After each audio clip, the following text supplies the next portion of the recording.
bamaze okwepakira ennyama yaabwe era eyali ekyokulya ekyemisana, abalamazi bakkakkana buto ku lutalo olw'okuwalampa olusozi, nga ne kye baluubirira kwe kulutuuka ku ntikko ng'obudde tebunnakumira.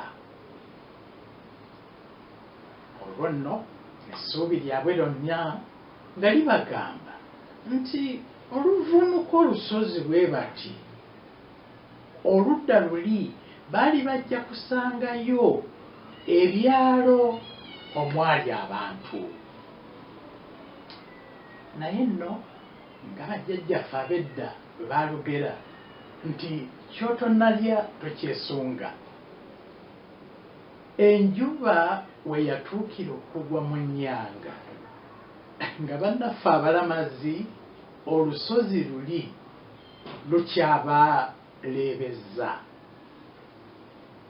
Waswa eyali atandise n'okusinda olw'obukoowu, awo we yasiritukira era kaabula kata atalantuke yeesoloseeyo ewala wansi ku ntobo y'olusozi. Obudde nga bugenda bukunira, baatandika okunoonya we baneewogoma. Ddamulira aba agenda afaakuza bw'ati, kwe kulinnya ku muguunwa gw'ejjinja mu butanwa, ne gusiguukulukuka.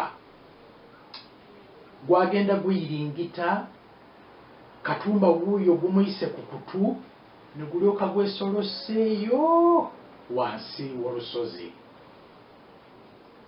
Katumba yanenya nnyo Ddamulira olw'obuteegendereza, ate mu kiseera kye kimu n'atandika okukaaba olw'okulaba nti baali balabika nga abatalina gye balaga. Oluvannyuma baazuula empampagama mu byaziyazi ne basiisira omwo.